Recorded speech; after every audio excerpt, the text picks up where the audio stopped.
101 Civic Way, Laughlin, Nevada, 89029. Today is December 9th, 2025. Time is 1:30. Items on the agenda may be taken out of order. The board may combine two or more agenda items for consideration. The board may remove an item from the agenda or delay discussion relating to an item at any time. No action may be taken on any matter not listed on the posted agenda. All planning and zoning matters heard at this meeting are forwarded to the Board of County Commissioners, Zoning Commission, BCC, or the Clark County Planning Commission, PC, for final action.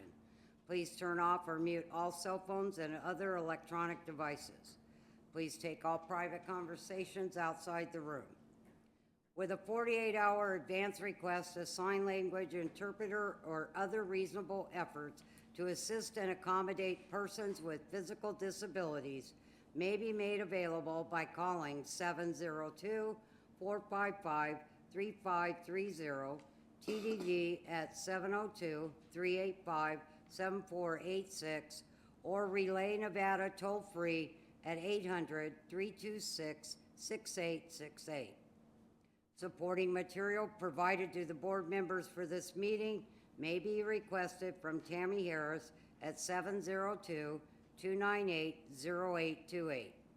Supporting material is or will be available at the Clark County Department of Administrative Services, 500 South Grand Central Parkway, 6th floor, Las Vegas, Nevada, 89155. Supporting material is or will be available on the county's website at clarkcounty.nv.gov/Laughlin TAB. This time I'll call roll. I am here. Kathy Oakes. Here. Bradley Beck. Here. Kathleen Haas. Here. Our secretary, Tammy Harris, can be reached at 702-298-0828 or at tammy.harris@clarkcountynv.gov, or Mark Moskowitz, our county liaison, at 702-298-0828 or 702-455-6173, or at mark.moskowitz, MOSKOWITZ, at clarkcountynv.gov. At this time, if we would all raise for the Pledge of Allegiance and then an invocation by Father Turtle. I pledge allegiance to the flag of the United States of America and to the republic for which it stands, one nation, under God, indivisible, with liberty and justice for all. Please remain standing. I was thinking this week that it occurs to me that for the past several years I've been asked to do the prayer at the December meeting, and that's between Thanksgiving and Christmas. So I get to be the bridge between being thankful and the idea of gifts. And I think that's something we should concentrate on a little bit. We are blessed to be here. We have gifts, our climate, our temperature. People come here to seek what we have. We should be grateful that God has placed us here and given us this part of the country to live in and these people to live with. So we ask God to bless us with gratitude as we enter this gift-giving season. Amen. Amen. Please be seated.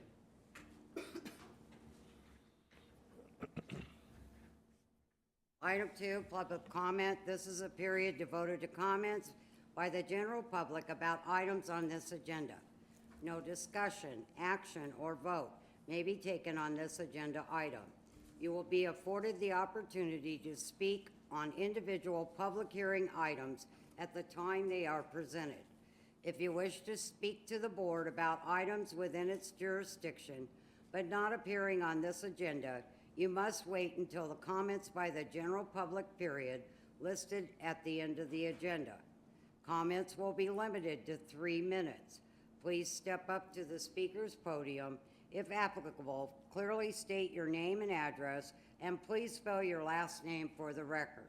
If any member of the board wishes to extend the length of a presentation, this will be done by the chairperson or the board by majority vote. Anyone wishing to step up? I will combine items 3 and 4, approval of the minutes for November 12th, 2025, and the approval of the agenda for December 9th, 2025, and hold, combine, or delete any items. So move. I'll second. Any discussion? All in favor? Aye. Aye. Thank you. Item 5 is informational items, receive a report and updates from the South County Liaison, Mark Moskowitz, on the Laughlin UMC Online Care Connection Center, and any other updates from Clark County. Thank you, Chair. I want to bring up my presentation real quick. And then we're going to, hopefully, we're going to start with a quick video. I want to thank the chair and town board members for allowing me the opportunity to congratulate and thank Tammy Harris on her retirement after 13 years of service to Clark County and the townships of Laughlin and Searchlight. She has brought not only professionalism and dedication, but also an unwavering commitment to the well-being of all those she serves. Throughout her tenure, Tammy has made extraordinary contributions to her community through her active involvement in numerous events, her guidance as the secretary for both the Laughlin and Searchlight Town Advisory Boards, and her steadfast support of initiatives that enhance the lives of everyone she serves. Tammy's remarkable commitment and expertise have touched, inspired, and enriched the lives of countless residents, colleagues, and partners, leaving a profound and enduring impact on the county, its programs, and the community as a whole. Through her tireless dedication and sincere passion for public service, Tammy has exemplified the core values of a Clark County employee and has served as a model of professionalism, collaboration, and community-centered leadership. I know I speak for Mark, John, and all of the District A team as we convey our deepest appreciation and heartfelt gratitude to Tammy as you embark on this exciting and well-deserved new chapter. Thank you so much, Tammy.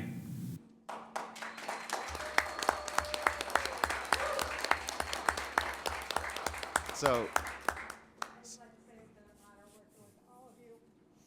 yes. Thank you, the honor's been ours. So usually I listen to everything Tammy says to do. This was the one she said, do not surprise me at all, and I had to go against her.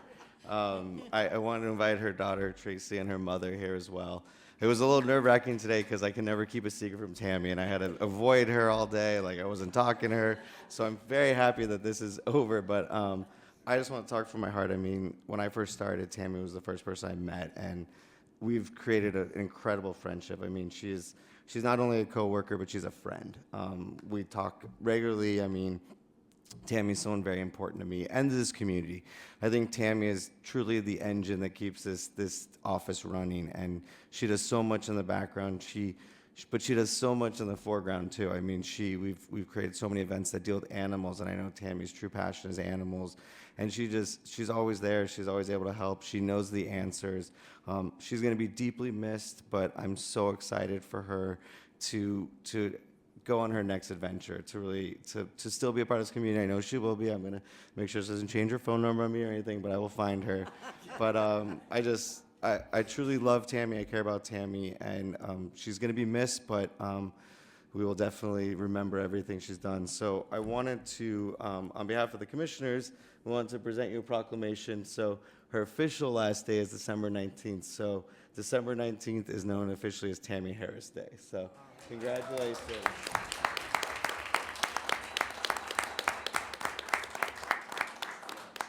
I don't know if the board would want to say anything, or we could take a picture too.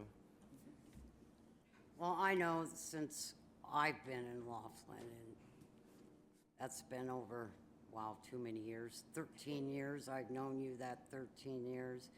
I've always known you to be nothing but a person who's full of integrity, high moral character, and has always been there to answer any question I've had or this board, and you will be sorely, sorely missed.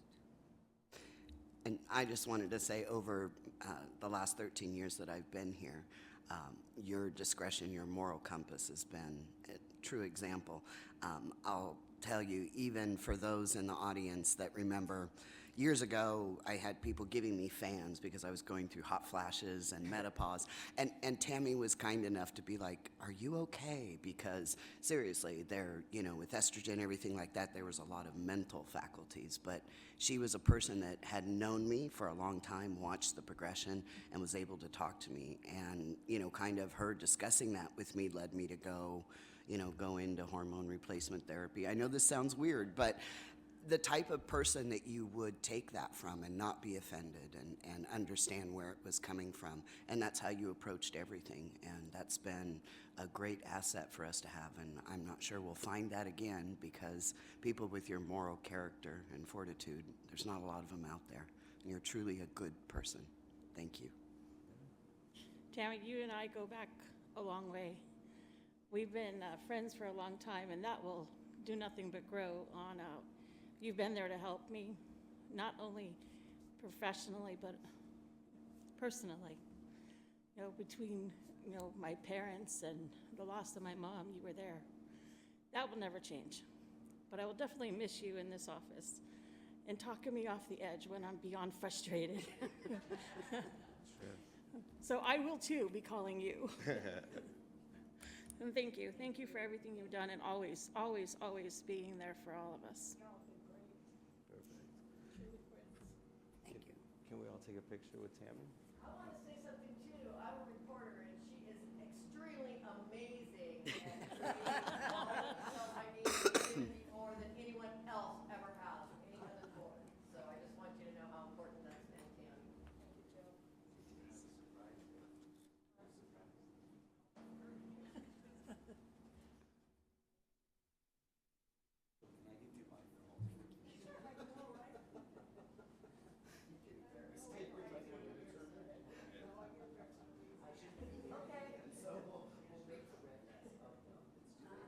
Mark, get over there next to Tammy.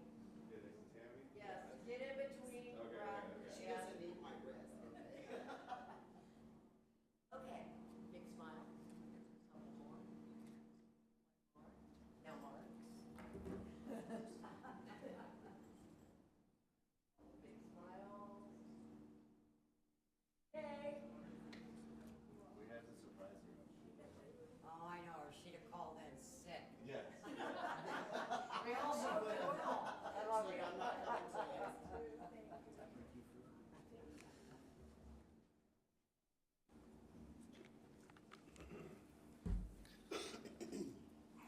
Perfect. Okay, well, I'm happy I got through that surprise because, like I said, I can't keep anything from Tammy. That was very, very hard the last few days. So, I'm very happy for that. If we can bring up my presentation real quick. So we have exciting news. The holiday tree lighting is going to be this Thursday. It's December 11th from 5:30 to 6:30 p.m. Our very own Renee Yepes, who was this year's Laughlin Citizen of the Year, she will be lighting the tree. I want to thank Principal Moss with the high school.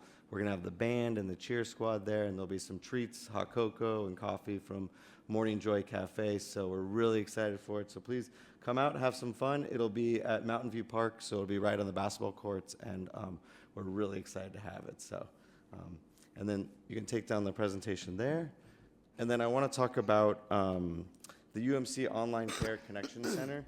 So Commissioner Naft had UMC create this really nice pamphlet.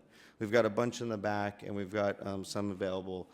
We're really trying to promote it to make sure that it's useful in the community. This is Laughlin specific, which is really nice. It has information from Commissioner, from Mason with UMC. It also has the QR code. It also has some stories and some healthy recipes. So if you can think of anybody that would like some copy of these, or if you want to put them anywhere in the community, just let our office know. We're more than happy to get you some copies. I have some copies here. There's some in the back, so please help us spread the word. The Online Care Connection Center is just right across the street. It's open Monday through Friday from 8 a.m. to 4:30. It's a telemedicine kind of help, so there is a person there, which is great, because I know a lot of senior communities, even anybody has issues, when they're not feeling well, they want someone to help them kind of get a doctor on the computer screen. So just go in there, you can walk in, you can call, they can help you get set up right with a doctor.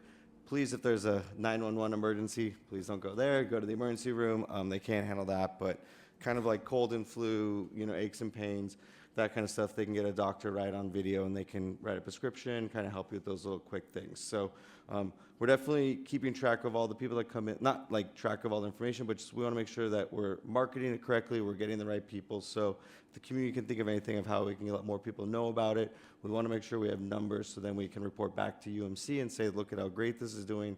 Let's maybe explore looking at like a full-size clinic, because this is really our kind of start to figure out what we can do. So that is that update. My last update is I want to congratulate Carrie Larson. She's in the audience today. She was appointed by the Board of County Commissioners on December 2nd to fill the shoes of Fred Doughton. So we are excited to have her. I thank her for applying. We had a few applications. So I know she's not on the board today. She has to complete her training and do all those ethics trainings, all those videos, all the stuff that the board usually goes to.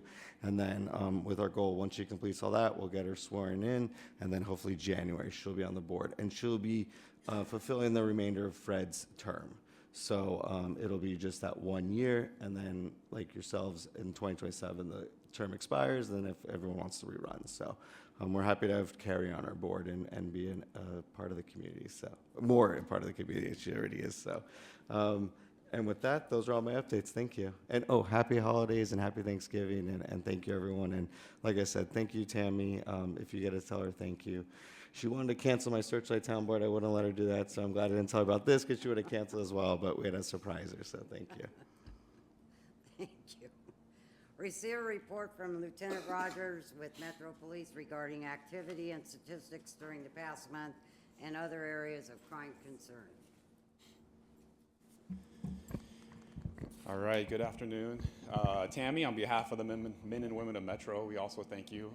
In the almost 5 years that I've been here, it's been a pleasure working with you, and I know 5 years, I'm probably still the new guy here. So, but we've enjoyed our time together, and thank you for all the stuff you do for us, so we really appreciate it. But thank you. We'll jump right into our stats. That's usually the funnest part of this presentation here. So for last month, for November, we had 284 calls for service. It's up a little bit from last year, but down from last month. So we're still averaging a little bit less than 10 calls per day here in Laughlin. So we're kind of right on track from what I'm looking at. Going over our stats, we do have a little bit of an increase in calls at the casinos, and we are asking the apartment complexes to call us more than they do. So there, if you look on the second page, some of the apartment complexes do have almost maybe double the amount of calls we had the month before. But the good part of that is more calls isn't meaning more crime. We're actually down about 30% right now in most of our crime statistics. So we're doing pretty well as far as crime. But we do ask anybody that has anything or sees anything, then to give us a call, because if no one calls us, then we don't know about it. So by looking at the stats, we can see that that's kind of occurring. More people are calling, which is good. We had 3 arrests last month for domestic violence on the adult side, none with the juveniles. We did a total of 13 bookings here at Tucker, and for a totality of the Laughlin area, wrote about 95 traffic violations. Any questions on the stats? All right, perfect. Just to recap, last month, we had our coffee with a cop. We did our blood drive that were both very successful. Our blood drive, as the American Red Cross says, it's one of their best. It does sell out. Pink Boxes donates donuts for us, so it works out very well. We do not do one in December because we're very busy in other community events and kind of give people the holidays off. We'll be back at it in January. January 14th, we'll be at Harrah's at 11 a.m. So if you put that on your calendar, it's a little bit over a month away, but just so we're aware of that. Tomorrow is the big Christmas assembly at the high school. If you're not familiar with that, it's a cool event to be at. It's not open to the public, but obviously if the board, if you guys are able to make it, we'd love to have you. That's Bob and Sandy Ellis donate 1 toy per every kid here in Laughlin, so we make sure there's not one kid in Laughlin who does not receive at least one Christmas present. And the new principal has some big shoes to fill. I know he's here today, so I told him to dust off his acting career. He's got some big shoes to fill. From Principal Estes was very good in the theatrics, so we're going to put the new principal to the test here to see where he's at in his theatrical abilities. So a lot of pressure on him. So that's tomorrow. And then for December 17th, Wednesday, is the big Christmas Wonderland party at the marina. We've gone to the school and give every kid 4 free wristbands, so it is free, but they do need a wristband. And we've partnered with Silver Rider. If they go to the bus stops, the normal Silver Rider route, if they have a wristband on, then it'll be a free bus ride for them, and we'll bring them to the marina. And that starts at 6, and that's probably about the time that we might have a special presentation from someone that lives at the North Pole. So hopefully we get a good turnout for that event. In December, we do our annual Shop with a Cop event. We don't make that public, that's invite only, but the board, you guys are welcome to be there if you want to come assist. We feed all the kids breakfast, and we bus them over to Walmart. It's kind of a nice special Christmas event that we do. And then also this month, Silver Rider does a Christmas event that we help with them, which I'll let them speak about more how they advertise that to the community. But that's kind of about it for all things community events. Any questions with any of that? No, Mark? Madam Chair, if you wouldn't mind just reaching out to me later, just regarding, the Shop with a Cop and, bringing maybe Cinnabons or something like that to that. Okay, yeah, perfect. I'll call you when this is over. Pardon? I'll call you when this is over. Please. Okay, all right, thank you. All right, anything? Good, okay, all right, well, thank you, appreciate it. And Have a good Tammy, once again, Christmas. congratulations on retirement. We appreciate your hard work here for Laughlin. Thank you. Receive a report from Sergeant Tim Waller with Nevada Highway Patrol regarding activity and statistics during the last month and other public safety concerns. Good afternoon, Sergeant Tim Waller, Nevada Highway Patrol. First off, I'd like to thank Tammy. It's only been about a year that I've worked with you, but you've been very helpful, and congratulations and good luck on your endeavor moving forward. For last month, November, Highway Patrol had 514 traffic stops. We issued 456 citations, 3 arrests, 1 was a DUI, and we had a total of 651 contacts for the month. That's all I got. Any questions? I ask every time, when are they gonna finish? They're almost done. They are literally almost done. They got pushed back a little bit with the wind. They were trying to paint the lines, so every time the wind blew, they had to stop painting, but almost there, promise. Okay. I make so many trips up there. I know, yep, exactly. Okay, receive a report from Clark County Fire Department regarding calls for service during the past month and other fire prevention issues. Afternoon, Ken O'Shaughnessy, I'm captain at Station 76. So for November stats, Station 76 had 157 responses. That's a 112% increase from last November. And Station 85 had 89, which is a 32% increase. That increase is a direct result from the AMR issue that we were having with them shutting down the unit. So basically the last 2 months, them taking away that unit, our rescue has pretty much replaced it. So our rescue had, I believe, 60 transports in the last 2 months, which is a pretty big increase for them, which is good that we were able to do it, but we like to have that rescue available for critical calls when it's needed. So community's taken over. They should be, we were just talking maybe next couple weeks, get that second unit back. Right now it's still just one community ambulance, so we're still running more calls, but it looks like there's an end in sight. Great, that's good to hear. Any questions? Good, thank you. Receive an update from Cox Communications regarding fiber internet and expansion for Laughlin.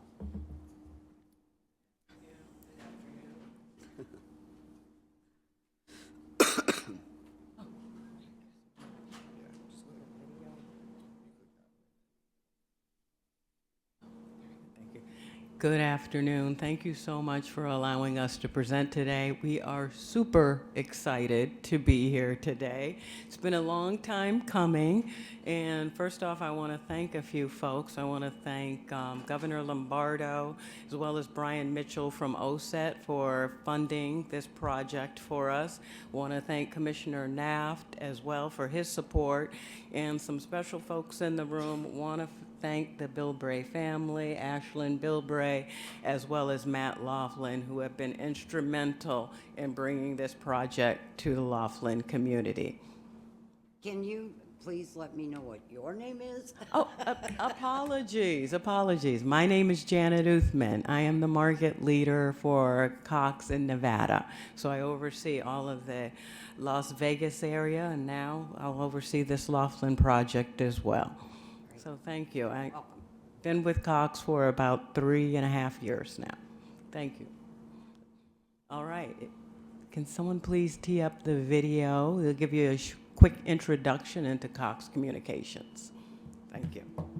Internet, video, streaming, automation. The common thread, ultimately, it's connection. The very heart of what we do. That's why since 1962, our family-owned business has made it our priority to connect with the communities where we live and work. In fact, annually, Cox donates thousands of volunteer hours and millions of dollars to community organizations.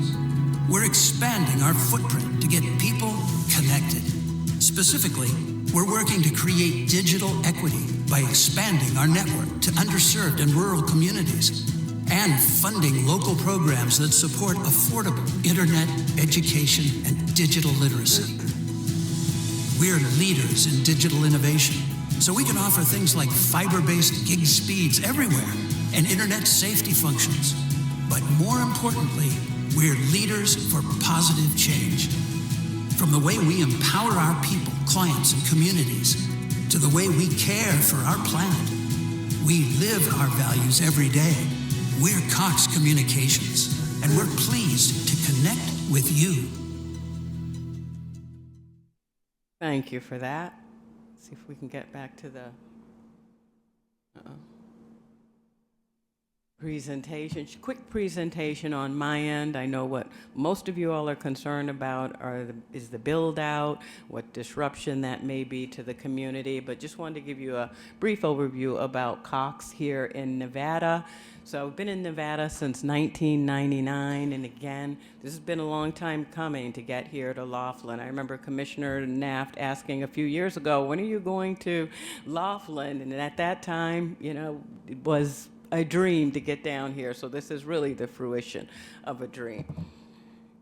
So we have about 1,500 employees that live and work in Clark County, and I will tell you, I had my leader meeting a couple months ago, and folks were raising their hand and saying, when can we move to Laughlin? So we've got some of our technicians and engineers that are anxious to get down here and actually live in this community.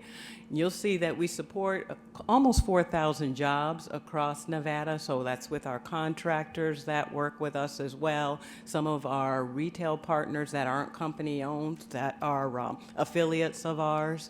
You'll see the mileage that we have across Clark County. Of course, that's northern Clark County, and looking forward to expanding down here. And we have about a $2.3 billion economic impact for the state of Nevada. And then one thing I want to mention that you may have missed in there is that we are a 127-year-old family-owned company. So started in Dayton, Ohio with newspapers. The cable operation started in Pennsylvania in 1962, and again here in Nevada since 1999. So family definitely has a commitment to serving our communities. And it's not all about just providing internet service. As I mentioned, 1,500 employees, they actually give of their own personal paychecks. They're out there raising money and conducting fundraisers for nonprofits across our communities. It's not just a matter of giving money. They are out there volunteering. So every employee gets 16 volunteer hours every year to go out and help our nonprofits in the community. And that's one of the favorite things I love about this company is their commitment to the communities in which they serve. So you'll see they have raised or donated of their own personal checks over $3.2 million in the state of Nevada. And you'll see in just this last year, employees have given $130,000. We also have our James M. Cox Foundation. So the Cox family is still actively involved in giving grants to local communities. So we just got a grant for Outdoors Nevada. It's pretty sizable grant that will be helping beautify Clark County. So you'll see the areas of which they support the family are STEM, environmental sustainability, food and housing, and security. So those are 3 of the tenets in which the family loves to ensure that they give money to local nonprofits. You'll see we support Boys and Girls Club, and I think yours is extension of, I heard, the Bullhead City, kind of an extension of that as well. I talked to Andy, who runs all of the Clark County Boys and Girls Club. So hopefully we can do something down here, if not with your boys and girls, but with the school down here, the school district. So we're actively involved in ensure that all kids have access to broadband because it is the great equalizer. And as I'd mentioned, the volunteer hours, just 2,600, so across 2024, so actively involved in our community. And one thing I wanted to go back and mention is we're already in the community, so our Cox Hospitality Network group, they service a couple of your casino properties down here already. They're using third parties network, so we are excited about expanding our fiber to this community and switching over to our network so that we can better serve those properties and businesses here in Laughlin. So it mentioned we're committed to bridging the digital divide, and it's not just with kids K through 12, but we do have a 995 product, 100 down speed, 100 meg down, that we offer them for $9.95. So any kids that are on free or reduced lunch program, we make sure they have access and are aware of that program. Not only the kids, but seniors. So any seniors who are on government assistance, we have what we call a Cox Assist, which is $30 per month. So we want to make sure that everyone who needs access gets access to our product. So again, we are actively out in the community ensuring that they're aware of our affordable connectivity offerings. And then I know what you all want to hear about are what are our construction plans and what does this mean for our community. So we brought along Todd Neeson, who is our construction director. So you'll let us know when we're at time, but would love to give him a few moments to talk about the build out. Good afternoon, everybody. Todd Neeson. I'm with the construction services team of Cox Communications. I just want to kind of talk a little bit about what to expect as we make it into the community. The build is done in several different phases, of course. The paperwork being probably the longest pole in the tent, meaning the permissions, the engineering, the designing, the permitting.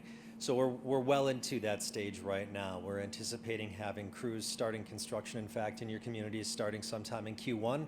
We're hoping for the earlier side of Q1, but we're kind of at the mercy of what Clark County does with the permitting process, and so we'll see from there how that all plays out.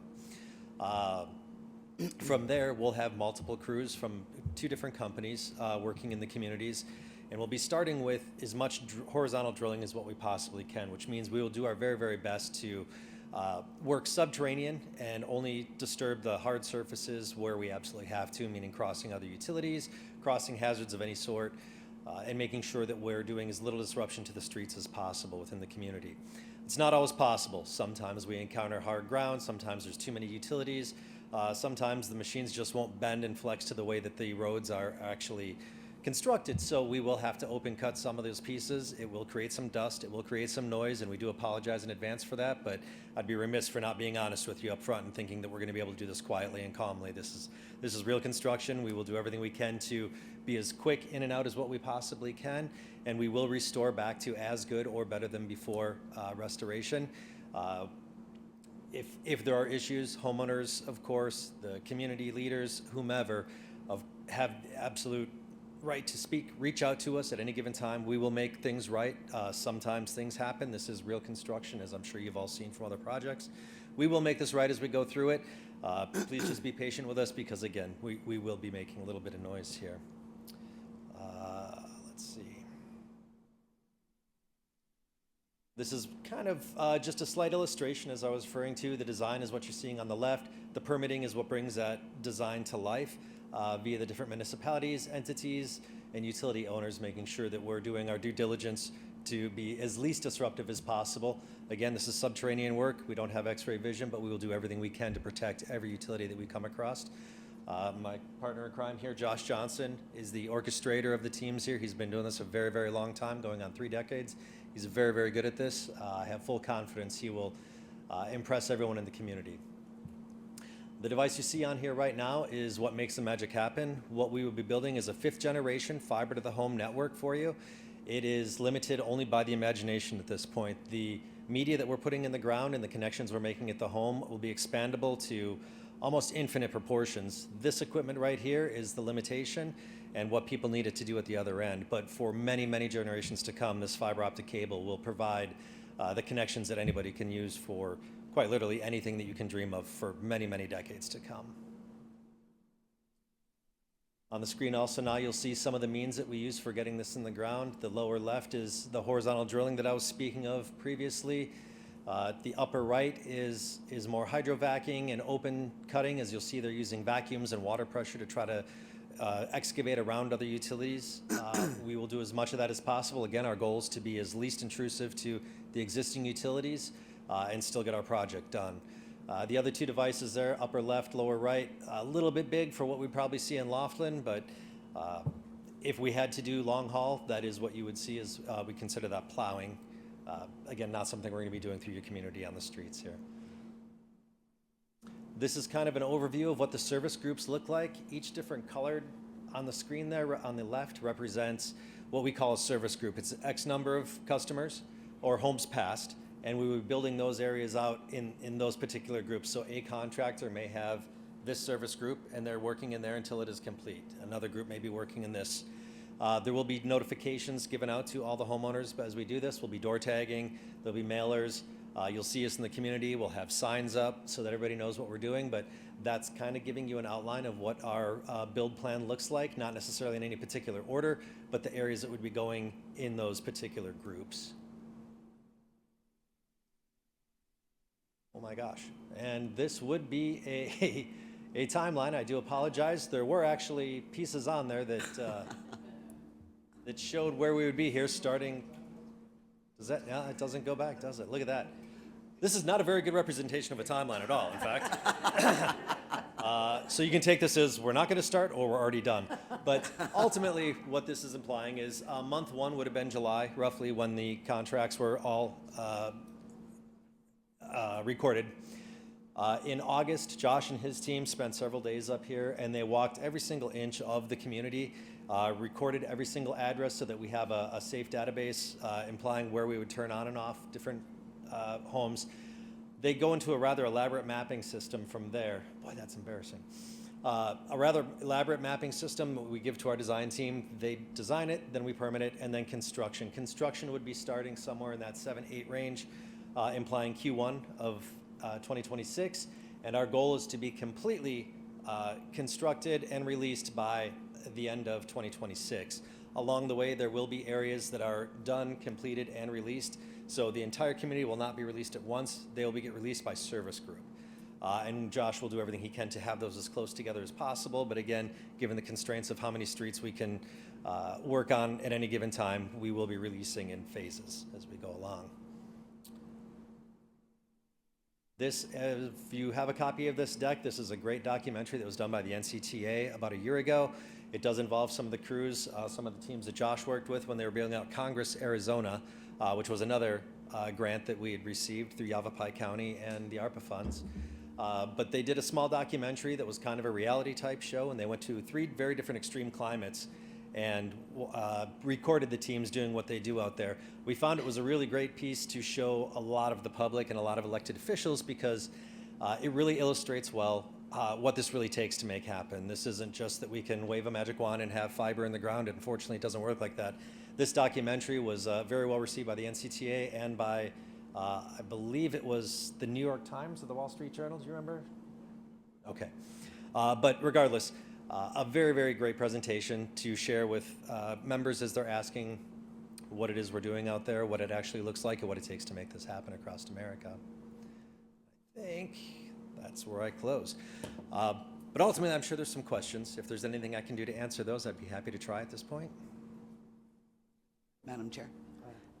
Just out of curiosity, would it be possible to have a contact with Mark as far as it develops, just making a little notification? I know you're going to do mailers and things like that, but just because we'll frequently get calls with the Fix It program and stuff like that, and if our offices were made aware, we could maybe negate some of that, because obviously you'll be going back and fixing things, but with the app system that we have with Clark County, we'll probably get a lot of calls in on that, and that would mitigate some of that. Most certainly, absolutely. That's not a problem at all, that we can create some sort of daily work locate or weekly work Contact, yeah. locate. Absolutely. Not a problem at all. That'd be great. Thank you. You bet. Any other questions for us? Just one more, Madam Chair. Was this, because you had alluded to grant programs in the Arizona community, was the impetus behind this a grant program, GoEd, or was this just you seeking out a market? So initially, we applied for BEAD funding, but then BEAD, they changed kind of the rules and regulations of that, so that funding went away. But Brian Mitchell with OSET, the director of OSET, he worked with our MET team, which is our expansion team, to apply for an ARPA grant. So it's American Rescue Plan. So as part of COVID, they wanted to make sure that rural areas had access to broadband. So it's part of the capital project funding. So that grant is about $8.1 million. Okay, all right. And is there a total cost of the project for expansion on behalf of Cox?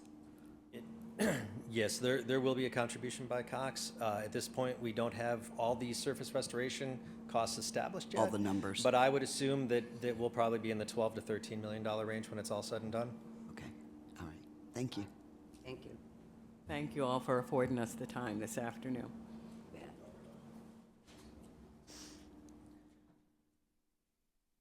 Receive a report and updates from Principal Jonathan Moss with the Laughlin School District.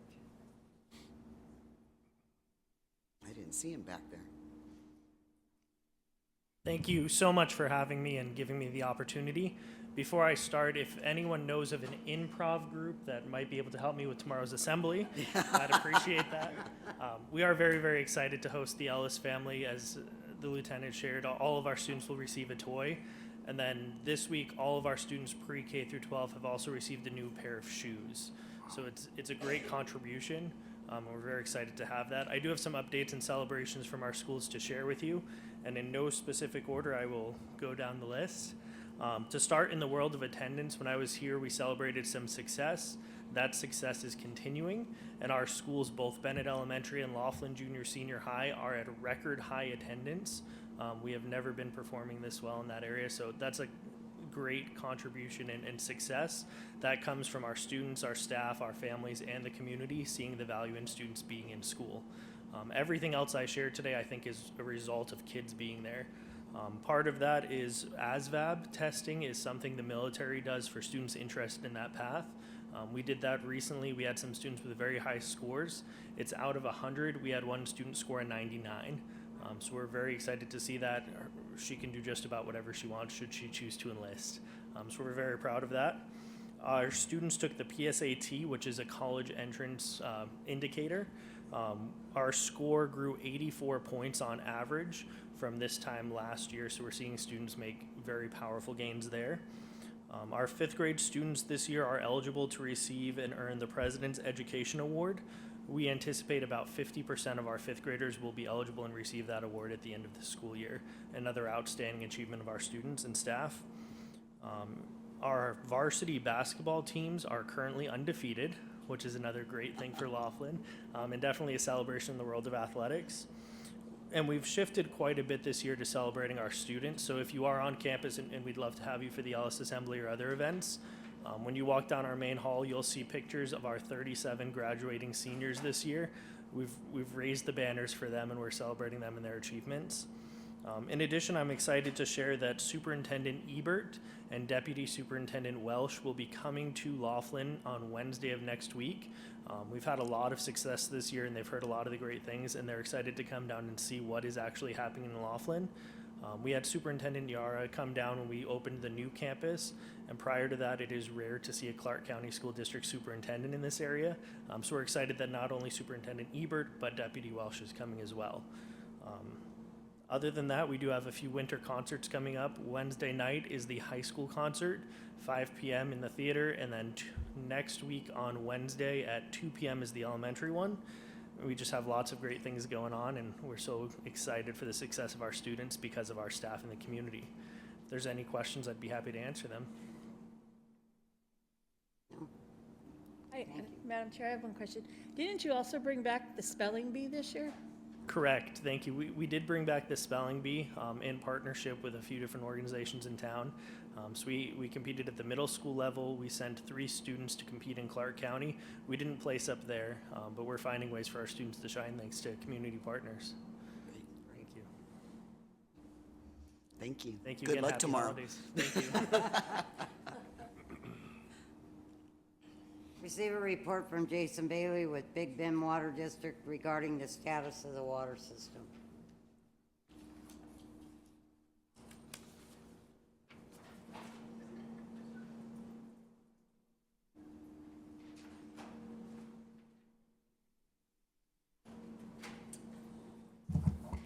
My apologies. Good afternoon, Madam Chair, members of the board. Tammy, congratulations on your retirement.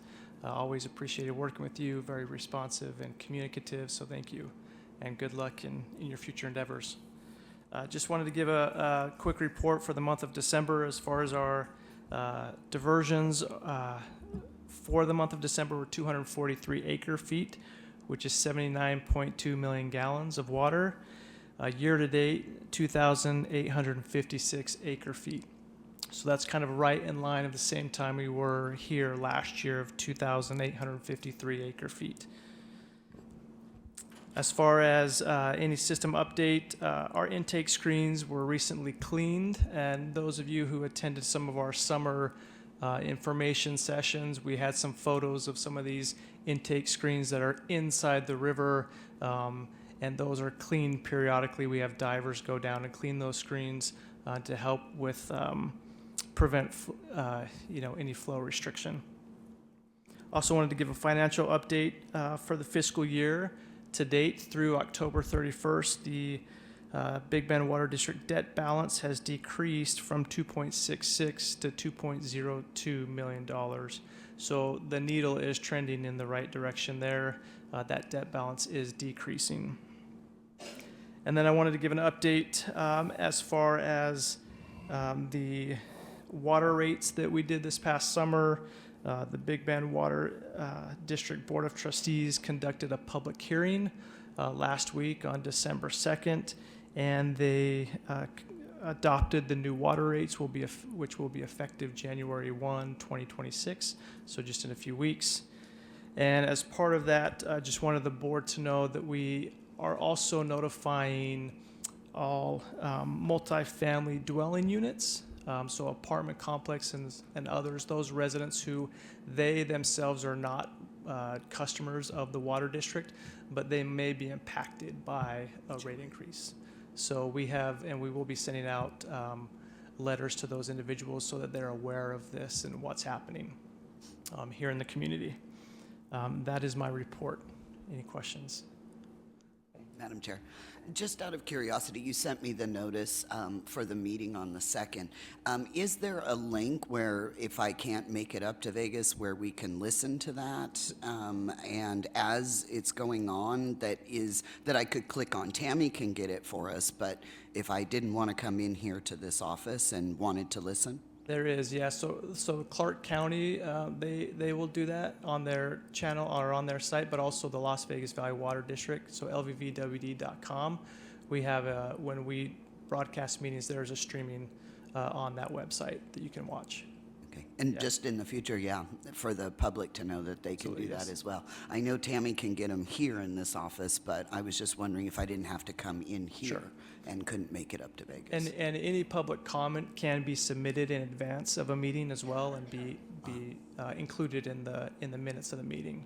Okay. So up until the day prior to the meeting. Day prior. Okay. Yeah. Thank you. Yep. Madam Chair, I have a question. So you mentioned that our budget or our balance went from 2.6 million to 2.0 million, something like that? How did we save $500,000 from, like you mentioned, that we're cleaning our screens and our rate increase hasn't gone into effect The yet, rate right? increase has not hit yet, you're right, but just some of our operating expenses have decreased, and some other things to where we've had a debt balance decrease of $637,000. Year to date. Year right? to date, yeah, year to date. And some of that just deals with you guys estimate in your budget, and then sometimes those estimates are over. Correct, And yes. then at the same thing, in a business, we estimate what it'll be, and you have some overages and some that And are as less. as we've done in the past, and as you know, our estimates are conservative. And just so I'm clear again, you guys run on a fiscal year, correct? Yes, Yeah. yeah. July 1. July through June June 30th. 30th, yes. Correct. Okay, any others? Thank you. Thank you. Happy holidays. You too. Receive a report from Will Smith with Clark County Water Reclamation District regarding the status of wastewater. Good afternoon, Madam Chair, board members. Congratulations, Tammy. Will Smith here to give the Clark County Water Reclamation District Laughlin Water Reclamation Resource Statistics for November 2025. The Laughlin facility treated an influent flow average of 1.514 million gallons a day. Clean treated water returned to the Colorado River 40.350 million gallons, or converted over to 123.838 acre feet. Last year, this time, November 2024, we treated an influent flow average of 1.347 million gallons per day, and cleaned and treated water returned to Colorado River 39.48 million gallons, or 121.168 acre feet. Between this year and last year, that's an increase of 0.87 million gallons, or 2.67 acre feet of clean water returned compared to last year. I have attached, as usual, the influent monthly flow comparison chart. Sewer service complaints, none. Odor complaints, none. Call before you dig tickets. We had 3 call before you dig tickets for Laughlin areas received in November. Also, on the report attached are the CCWRD service rules, section 3, which includes the rate charges, billing units, and schedule of equivalent residential units factors. And it's a lot to read, so I'll just allow you to read it in the report. Also, there's a link to get to the website to get to the actual full service rules report. Financial update for the fiscal year 2025-2026, overall approved operating expense budget is $2,373,823, which included an approved operating and maintenance expense budget of $1,365,000. We are currently 71% of that budget used, or remaining, of the operating maintenance budget, and remains with $981,035 funding still available. Currently, there are no community impacting projects at this time, but upcoming projects. We have Project 2012, which I've mentioned before, the Laughlin Lift Station number 2 Force Main Rehabilitation Project. Project 2012 for the Laughlin Lift Station number 2, which is on West Casino Drive, will consist of constructing 2 new parallel force mains, a new valve vault and discharge trains along the access ports on the force mains, a new manhole cover, new valve vault and discharge trains along with access ports on the force mains. I'm sorry, I lost track of everything. Cured in place pipe of the existing 21-inch sewer pipe from manhole 1 to the Laughlin Resource Center screening building, and the abandonment of the existing force main. Work shall comply with district lift station design and construction standards and design and construction standards of wastewater collection systems. Easement accusations and license agreement amendments along with access road grading will be required. The alignment leaves Lift Station 2 heading north across, which is Southern California Edison, for 3,800 feet and runs through a manhole and runs through Nevada Energy parcel, then turns northeast for 7,500 feet across SCE property to the existing transition manhole for gravity flow. At the end of the report, I attached a drawing that shows the ways the piping will go in the lines from the lift station.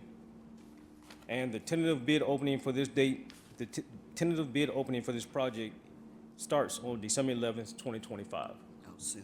Yeah. Soon. All right, sorry about all the information. Well, this is all the information I have and the statistics reports I have today. I'll answer any questions you may have the best I can. Does anybody have any questions? Nope, very detailed. Thank you. All right, thank you. Thank you. Okay, Kelly Lear is not here today. Receive a report from Carrie Larson with Laughlin Chamber of Commerce regarding current and upcoming business activities in Laughlin.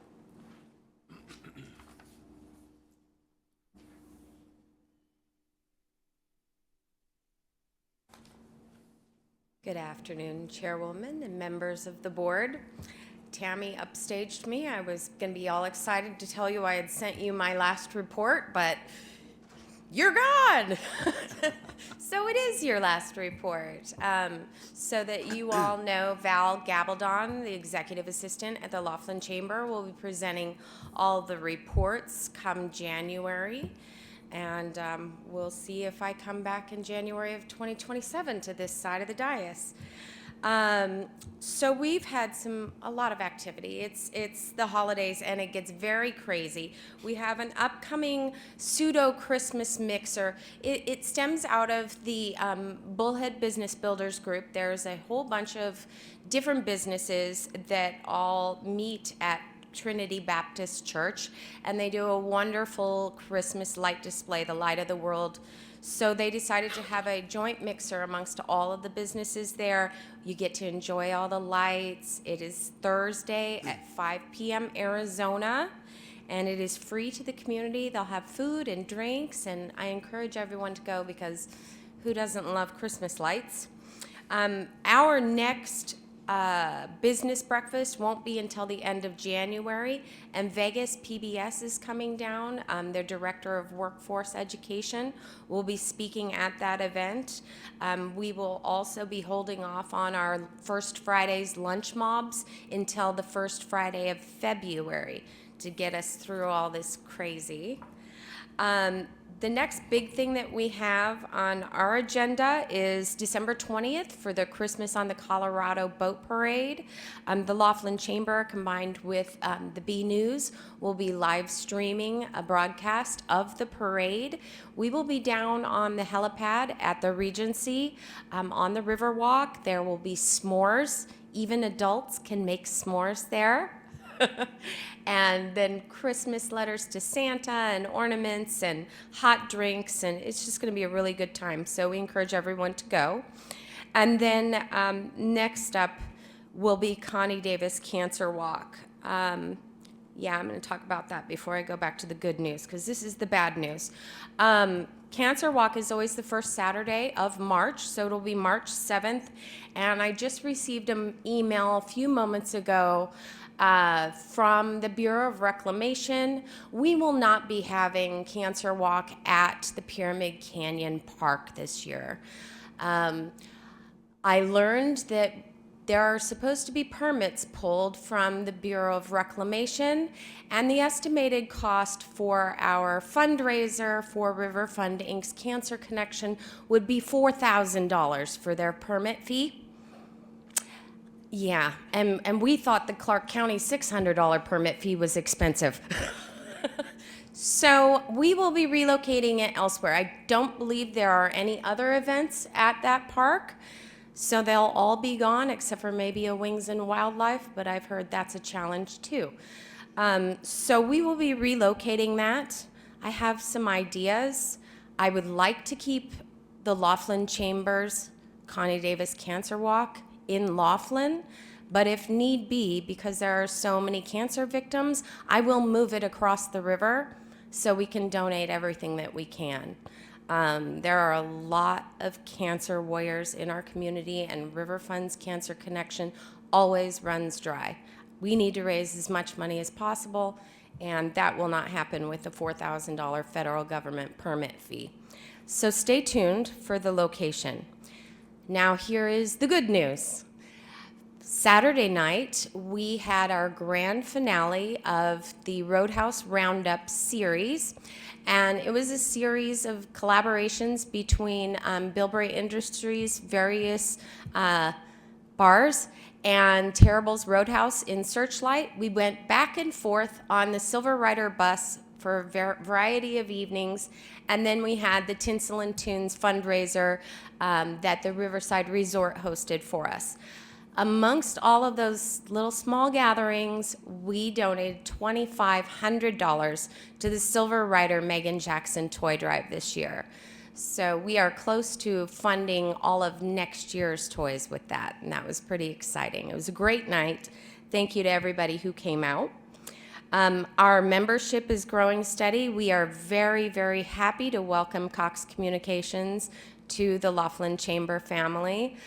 Tamar has been wonderful to work with, and getting to meet her with the advanced team was great. We can't wait to have them there, and I have recommendations of where they can start pulling line by my house. Anyway, if you want to join the Volunteers in Partnership, we are always accepting applications for that, and our notary services and fishing licenses are still here. That is it for my report. Thank you. See you next time. Thank you. Welcome. There is a copy of Jackie's tourism report in the back of the room. She is not here today.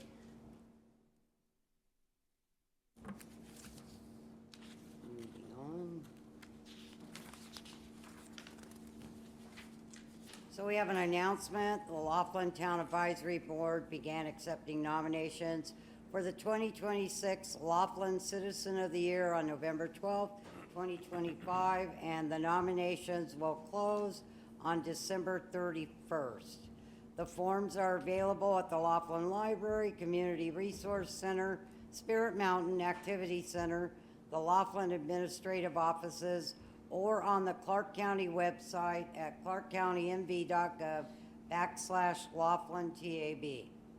Nomination forms must be turned into the Laughlin Administrative Offices, Laughlin Regional Government Center, 101 Civic Way, Laughlin, Nevada 89029 by December 31st, 2025 at 5 p.m. Only nominations utilizing the nomination form will be accepted. The Laughlin Citizen of the Year Award is given annually in honor of the late Jim Edwards and is intended to recognize and thank the outstanding citizen of Laughlin who has given his or her private time and effort to help local government make Laughlin a better place to live. It is expected that the 2025 Citizen of the Year recipient will be announced and honored at the Tuesday, February 10th, 2026 meeting of the Laughlin Town Advisory Board at 1:30 p.m. We have no planning and zoning. General business, review, discuss, and approve the 2026 Laughlin Town Advisory Board meeting dates and take any action deemed appropriate. Did everyone look at these dates? Yes, Madam Chair. Not changed from what we normally do, so can I get a motion? Madam Chair, I'll make a motion to approve, as printed, the Laughlin Town Advisory Board meeting Okay, dates. and we have a second? I second. Discussion? All in favor? Aye. Nominate and appoint 5 members for the Citizen of the Year Review Committee. So at this time, I'm going to suggest that the 4 members of the board and Gino Briscoe be the 5 members. If any one of the board decides that they cannot do this or would rather step back, then they can submit a name to Mark and he can add that to the list. Okay. Everybody's We've done that good in the with past, that? but yeah, that works good. Okay, and then, oh yes, I need a motion for that. Thank you. Madam Chair, I'll make a motion that the 4 members of our board and Gino Briscoe be the committee for Citizen of the Year. Can I get a second? Thank you. All in favor? Aye. Laughlin Town Advisory Board discuss and make recommendations regarding use of Fort Mojave Development Funds for the funding of the additional water take needs in the Township of Laughlin and other matters properly relating thereto. So Kathy, if I could get you to address this, please. Sure. Thank you. Madam Chair, as we've gone along through this, we've had many different renditions, and with some of the help information that I got that Fred was working on, and then the ongoing conversations with Guy Hobb in how these things are typically structured. In the conversations that I had with him recently, I asked him to define it in lay terms for me, because I need to understand going forward, if we do a loan, who is the guarantor? Like if I do a mortgage, it's usually me. What pays it back is my income. What is the term? What is the duration? Those type of information. What is the collateral? And so just to kind of break that down, Guy was able to, adapt the things that I wanted into a motion going forward. From the standpoint, for right, wrong, or indifferent, we simply can't, state that what has happened with this project didn't happen, and that there needs to be much more accountability and transparency going forward.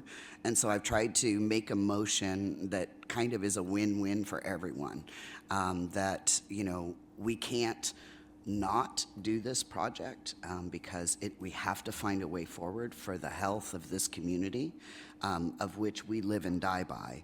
And I've tried to mitigate, how that would happen, how it would impact the voters and the not patients, but the clients of the water district as well. And so in identifying with Guy, basically, he went over who would be the guarantors and basically what type of term. He had felt that like a 30-year term would probably be best to amortize it through with no interest, because if you add interest, it does make the cost, I think it's, like $700,000 a year is the interest on, something like that. And that the Fort Mojave Development Fund in and of itself would be the guarantor.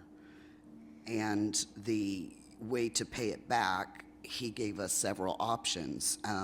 Is the income to repay the loan from growth, or otherwise known as connection charges, grants. That's something that hasn't actively, it has been pursued, but not entirely. Public-private partnerships and land lease revenues. One of the things that was brought up, with the Fort Mojave Development Fund is we have nearly $1 million going into that a year with the solar plant, and that is due to go 35 years, which is about $35 million.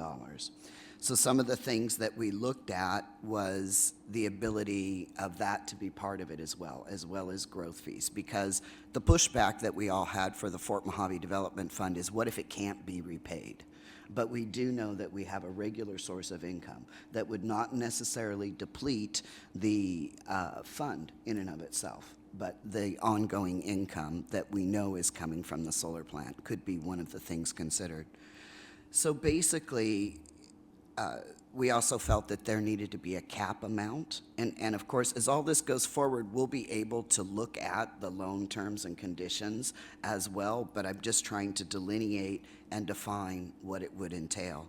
So I printed out the motion so you guys could take a look at it and input in anything, because you had asked that it be in writing, and I agree, because it is there's a bit of nuances here. And so what I had written was a motion to approve a conceptual loan for a cap amount of $11 million from the Fort Mojave Development Fund for the following: a hydraulic study conducted on the current water system, infrastructure, capacity, and addition of 2 water tanks for storage and public safety for Laughlin. Number 2, design, plan, and estimated financial costs to build two water tanks as needed in Laughlin. Number 3, these reports and design plans are to be completed by an independent, third-party, individual, or company licensed within our jurisdiction, who will have the full assistance and overview from our county commissioner, the Las Vegas Valley Water District, and an elected designee from the Laughlin Town Advisory Board.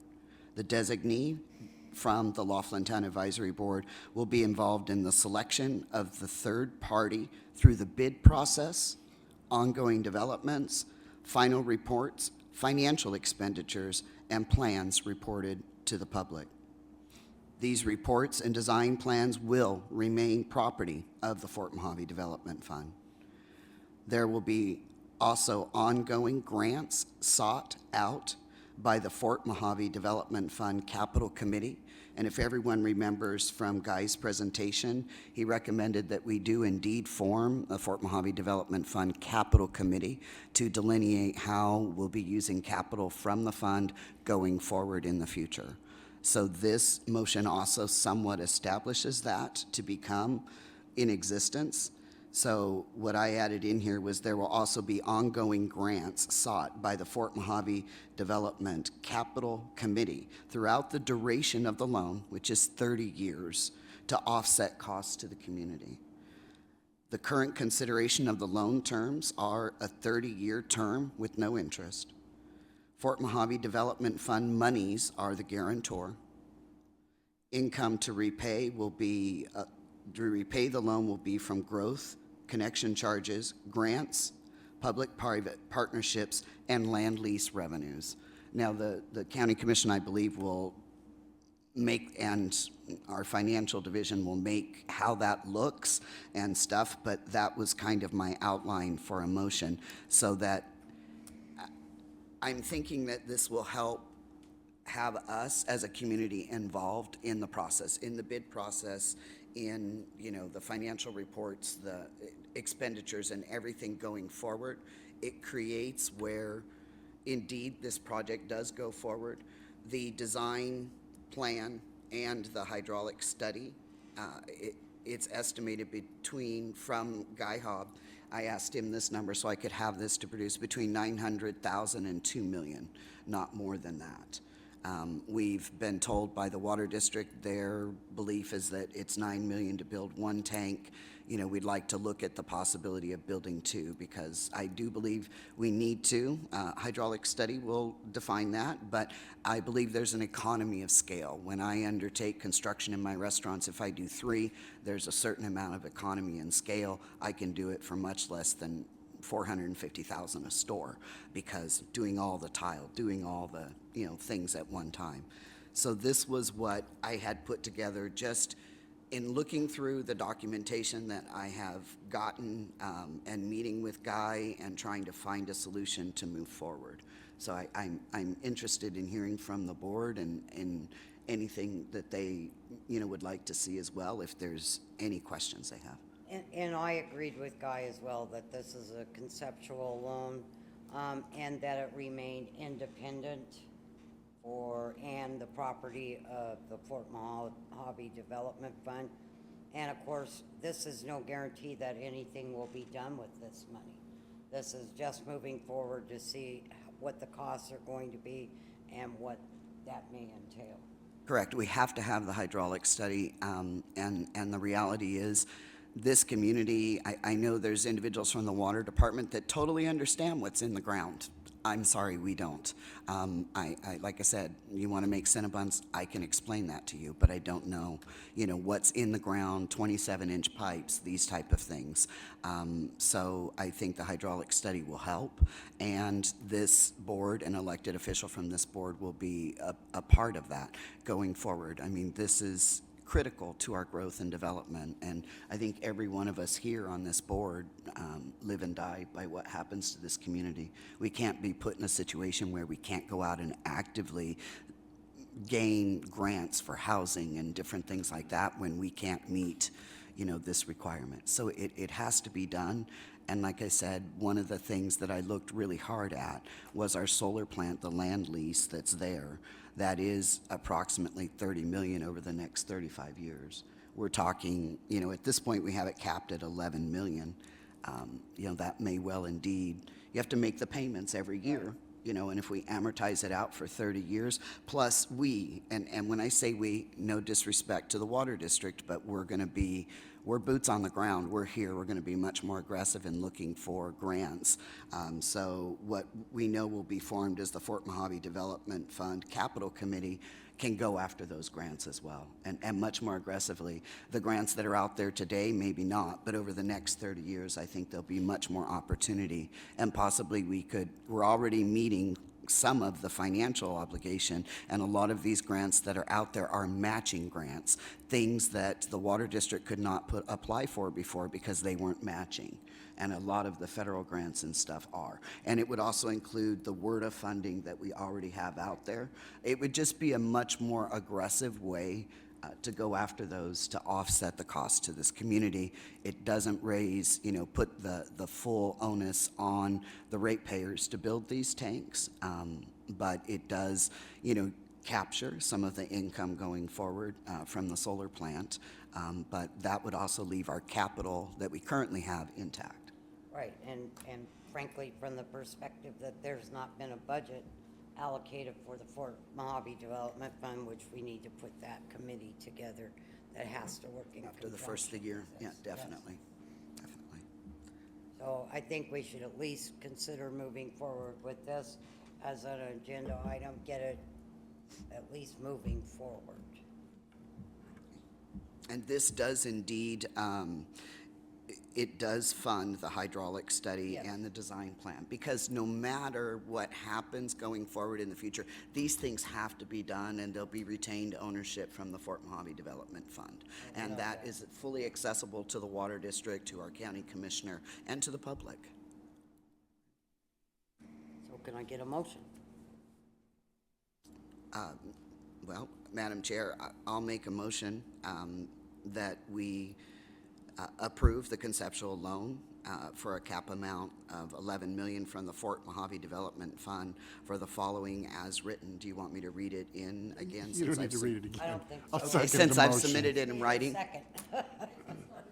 Okay, thanks, thank you. Okay, so Madam Chair, that is my motion. I'll second. Thank you. Is there any further discussion? All in favor? Aye. Aye. Finally. Progress. Progress. Don't confuse movement with progress, but a lot of movement, first progress. Exactly. Okay. Comments by the general public. A period devoted to comments by the general public about matters relevant to the board's jurisdiction will be held. No vote may be taken on a matter not listed on the posted agenda. Comments will be limited to 3 minutes. Please step up to the speaker's podium, if applicable, clearly state your name and address, and please spell your last name for the record. If any member of the board wishes to extend the length of a presentation, this will be done by the chairperson or the board by majority vote. Any comments? Happy holidays. I'm Jill Ramelot, R-A-M-E-L-O-T, and I'm here on behalf of my good friend Mike Connor for River Fund, just to thank you all for the time you gave us to talk about the duck pluck and to tell you that we just got the proceeds finally. We made over $11,000 to go into the fund that is allowed to be spent on anything, which means when folks come in, if they need utility bills, if they have a blown tire that they can't get to work. So basically, this is a not specialized fund. It's separate from the cancer fund and all those other things. It can be used for whatever is needed. So thank you so much for all your support and for allowing me to be crazy duck and come and talk to you. And I just wanted to let you know that it went really well, despite the fact that it was in November and it's a time when it's hard for nonprofits to collect. We had so much support from the community, including UMC. They came in and they bought a sponsorship, and a lot of local businesses participated. So I just want to make sure we thank them, each and every one, and they can go to riverfundinc.com to find out more about who gave and see a lot of pictures from the fun event, even though it was raining. So it went really well, and over $11,000 was raised for the community. So thank you all for all your support. Thank you. Madam Chair, before we close, I have a comment. You know, when we live in our community for as long as we do, our neighbors become our friends, they become our family. We had 2 major accidents on Needles Highway and Bruce Woodbury in less than 2 months. There were injuries. Thank God they were not fatal. But this is something that's been on our budget. We've been addressing. We've been talking about stop signs, traffic lights, roundabouts. It needs to be stopped being discussed, and we need to have progress before we actually lose somebody on that intersection. Circle back on that traffic circle. Yeah, I'll definitely continue to speak with Public I thought Works. they and- were doing a study for a roundabout there. Did that just go to the wayside or what? I believe they were, and then the public outcry of not wanting it kind of changed it. So that was put on hold. I called Public Works before because I know there had been a few crashes there to find out an update of what's going on. So I will share that with the board when I get where we're at and what we're doing, because it's not acceptable. So. Well, before we close, I'd like to wish everyone in our community a happy Hanukkah, Merry Christmas, Happy Kwanzaa, Happy Holidays for those that don't recognize any of the other 3 major holidays. I hope it's safe, and I hope you all have a wonderful time with your families. I'm going to Tennessee to see my daughter, so I'm very happy about that. So our next meeting is January 13th, 2026, this room at 1:30. Can I get a motion to adjourn? So moved. I'll second. All in favor? Aye. Okay, thank you.